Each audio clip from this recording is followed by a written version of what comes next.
Aujourd'hui, je suis à mon bureau parce qu'on va faire une analyse. J'ai envie de commencer une nouvelle série sur les mythes de la boxe ou les mythes de l'entraînement. Et donc le premier que j'avais envie d'adresser, c'est cette idée qu'on voit souvent, notamment sur la boxe en Europe, où on voit beaucoup de boxeurs, que ce soit dans leur shadow ou avec leur coach en patte d'ours, qui frappent vers le haut. D'accord ? Donc on les voit frapper vraiment comme ceci, vers le haut, très très haut. Et moi, ça ne m'a jamais paru cohérent. Alors j'ai beaucoup regardé la boxe plutôt américaine, internationale, moins peut-être la boxe européenne. C'est pour ça que j'ai peut-être été moins influencé de ce côté-là. Mais ce que j'avais envie de faire, c'est on va sur YouTube, on va regarder des grands champions, des légendes du passé, du présent, comment ils s'entraînent, comment ils frappent au sac de frappe, comment ils font du shadow, et on va avoir la réponse. Est-ce qu'il faut frapper vers le haut quand on s'entraîne, que ce soit en shadow, au sac, ou alors est-ce qu'on peut frapper à hauteur d'épaule, voire même un peu plus bas? La réponse tout de suite dans cette vidéo. Allez, on commence par la légende Mohamed Ali. Donc là, je fais mes recherches sur YouTube, j'ai mis une première vidéo, on le voit s'entraîner au sac de frappe. Et donc on voit clairement qu'il frappe plus bas que son épaule. J'ai mis le ralenti, on va même mettre un ralenti encore plus important, 0,25. Et comme ça, on va pouvoir bien voir, même si on veut faire des arrêts sur image. Mais ici, boum, on voit, alors là on voit pas très bien, là. Donc là, on voit son crochet qui est largement plus bas que son épaule. Encore ici, boum, le direct. Même le direct, là, il est hauteur de visage, allez. Le crochet beaucoup plus bas. Est-ce qu'on va revoir un peu des jabs? Là, il travaille au corps. Il remonte à la tête.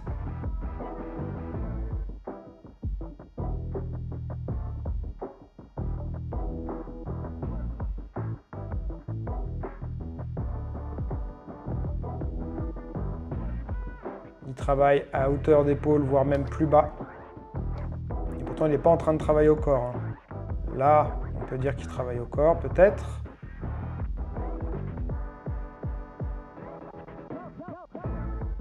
Ici, c'est son jab habituel, on ne voit pas bien le point. Boum, le crochet qui est remontant. Encore ici, mais on voit clairement que par rapport à l'épaule, c'est beaucoup plus bas.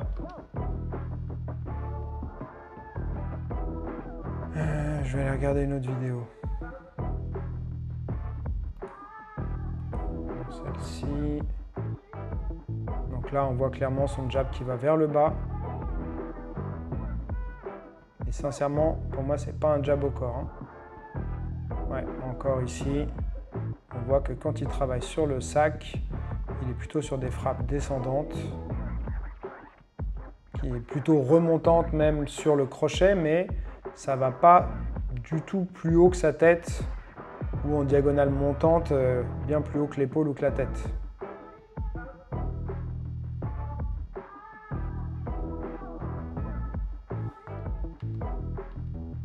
Là, il va frapper en direct.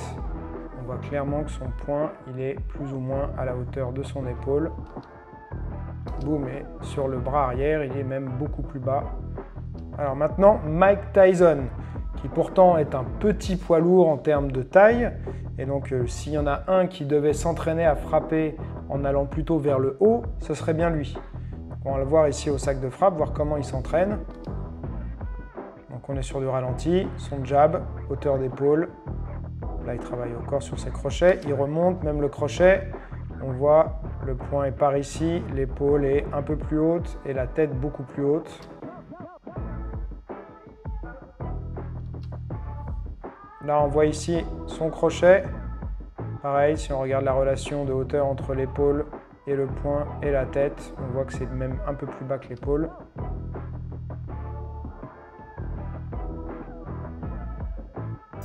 Allez, au tour maintenant de Manny Pacquiao, très grand champion. Il a un record, je ne sais plus lequel, mais je crois que c'est celui d'avoir été champion dans le plus de catégories de poids différentes, il me semble, à vérifier. Donc, son direct, la hauteur, son épaule, sa tête. Il frappe beaucoup plus bas que sa tête. On le voit voit clairement, il enchaîne des directs.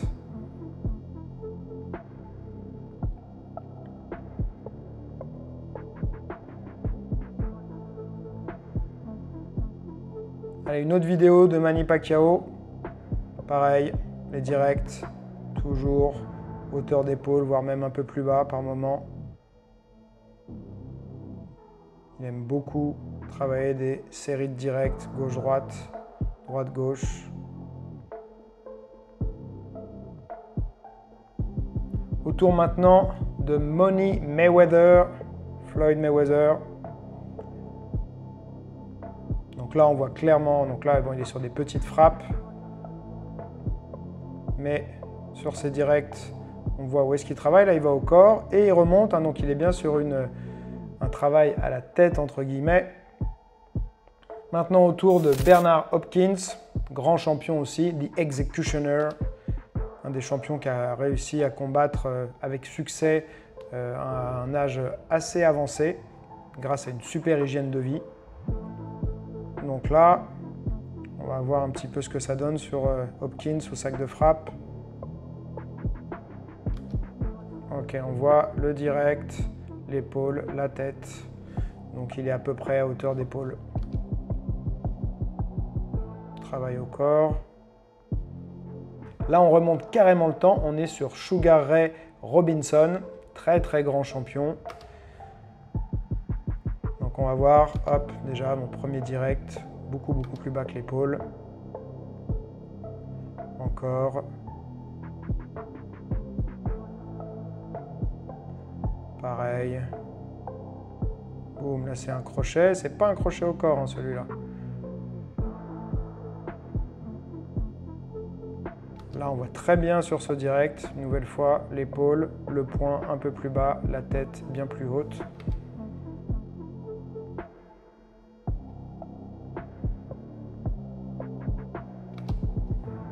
Sur son cross, on voit qu'il est vraiment à la hauteur de l'épaule, ici, mais pas du tout vers le haut.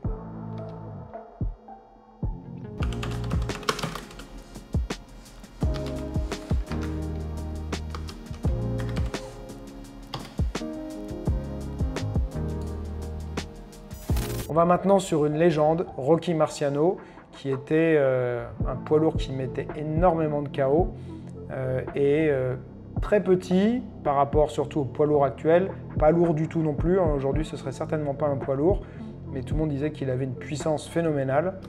Et on va regarder un petit peu comment il s'entraînait au sac. Donc là, forcément, la qualité d'image n'est pas terrible non plus parce que c'est assez ancien. Boum, donc ici on voit son direct de l'arrière, épaule et le poing et la tête, clairement, beaucoup plus bas.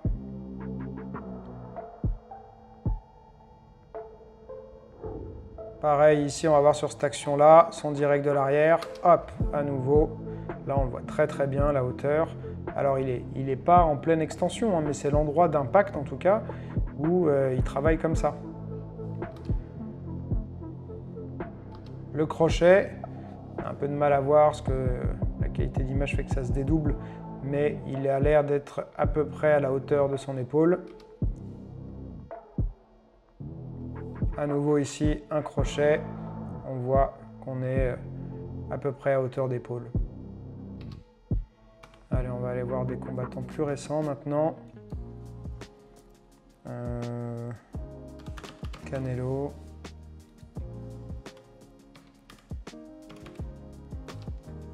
Bag work. Allez, là on le voit, Canelo d'abord aux pattes d'ours. Donc, on voit à peu près la hauteur à laquelle il travaille. Hop, ici, il ne va pas du tout en frappe vers le haut. Il frappe un petit peu plus haut, allez, on va dire qu'il frappe un peu plus haut. Et c'est son entraîneur hein, qui lui propose la hauteur. Maintenant, on va le voir au sac de frappe. Donc là, il est sur des frappes au corps. Hop. Ici, on voit les directs.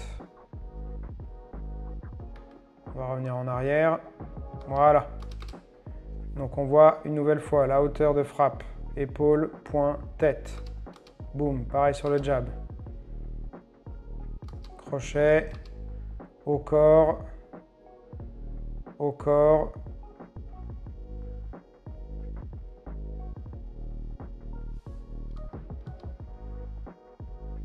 Boum, son crochet à la tête, bras arrière, il est plus bas que l'épaule. Donc là, on le voit sur une autre vidéo, il va envoyer son bras arrière, hop. Donc là, il est vraiment directement à hauteur d'épaule, ça va droit vers la cible, ça ne va pas du tout en diagonale montante. Et pareil sur le jab, qui est à hauteur d'épaule. Allez, maintenant on va sur Gennady Golovkin. Boum, premier direct, épaule, poing, visage. Donc, toujours la même chose. Frappe pas vers le haut. Ok. On va faire Lomachenko.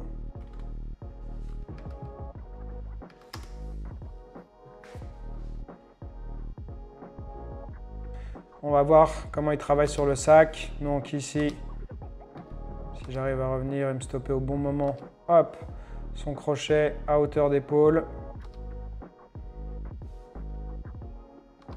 Je vais me mettre au ralenti, je ne suis pas au ralenti. Voilà. Le jab, hauteur d'épaule. Le crochet, hauteur d'épaule. Le crochet de l'arrière, toujours pareil, même voire un peu plus bas.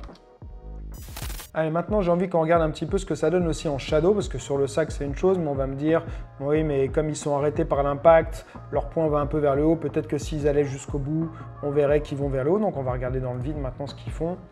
Allez, là on voit Ali en train de faire son shadow, donc on voit son direct, son épaule, le bras est bien tendu, et on est toujours à hauteur d'épaule. Il le remet plusieurs fois. Un boxeur qu'on n'a pas encore vu dans cette liste, qui est pourtant un de mes boxeurs préférés, Sugar Ray Leonard, pas Robinson. Robinson, j'adore aussi, mais Leonard encore plus. Donc là, on va le voir un petit peu en shadow. Le premier, ça va être un jab. Boum. On voit le poing, l'épaule, le poing un petit peu plus bas que l'épaule. Là, il va au corps, il remonte. On le voit quand même un petit peu sur le sac aussi travailler. Toujours la même chose, hein. On voit qu'il travaille à hauteur d'épaule, même pas à hauteur de visage. Julio César Chavez, pour ceux qui ne connaissent pas, je crois qu'il avait réussi à être invaincu jusqu'à son 87e ou 88e combat. Donc c'est un record, il me semble. Après, il a perdu malheureusement, donc on ne peut pas dire qu'il a été invaincu, mais il a été invaincu pendant plus de 80 combats, ce qui est quand même énorme. On va regarder un petit peu son shadow. Donc je vais mettre au ralenti.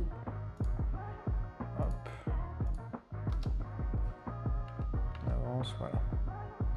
La qualité n'est pas terrible de l'image, mais suffisamment pour qu'on voit sur quelle hauteur il travaille. Donc là, on voit qu'il travaille quand même relativement bas. Pareil ici. Hop, le direct.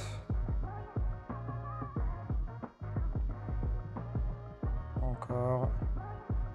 Ici, en fait, on voit tout le temps son visage, hein, quasiment. Donc, on sait qu'il ne frappe pas vers le haut. Sur le sac, c'est pareil. On n'avait pas regardé au sac, hein, mais on voit bien la hauteur de frappe. Bon, je pense que la réponse est claire. On n'a pas obligation de frapper vers le haut, puisque on voit que tous ces grands champions ne le font clairement pas. Maintenant, ça peut avoir peut-être un certain intérêt, puisque souvent, ce qui est mis en avant, c'est le fait qu'on va travailler davantage, peut-être l'endurance de ses épaules, parce que ça demande plus d'efforts de frapper vers le haut. Mais moi, je suis quand même assez partagé sur ça, parce que il faut essayer d'être le plus spécifique possible.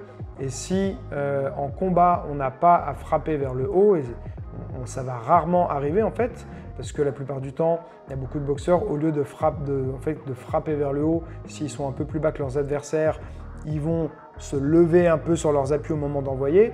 Et puis, il faut aussi prendre en compte que souvent l'adversaire qui est en face, il va lui-même au moment de l'impact où il y a une frappe qui arrive, il va souvent se recroqueviller et du coup s'abaisser. Donc c'est quand même vraiment assez rare de devoir frapper vers le haut. Il faut qu'il y ait une grosse différence de taille.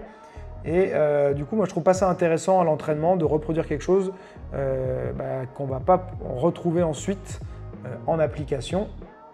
Et puis c'est clairement moins agréable, en tout cas pour moi, de frapper vers le haut, même techniquement.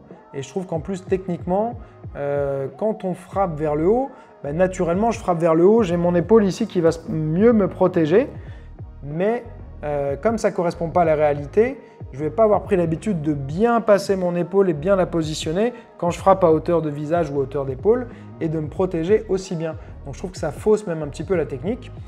Donc voilà, c'était une première vidéo sur les mythes de la boxe. Donc là, ce n'est pas un gros mythe énorme. Je vais m'attaquer sans doute à des trucs un petit peu plus peut-être controversés et qui vont surprendre pas mal de personnes. Mais en tout cas, dis-moi en commentaire, toi, si c'est quelque chose que tu fais ou que tu as fait par le passé ou que ton coach t'a demandé de faire, si tu trouves que ça a du sens ou pas. Voilà, tout bonnement, donne-moi ton avis. Et n'oublie pas, celui qui croit savoir n'apprend plus, alors garde l'esprit ouvert.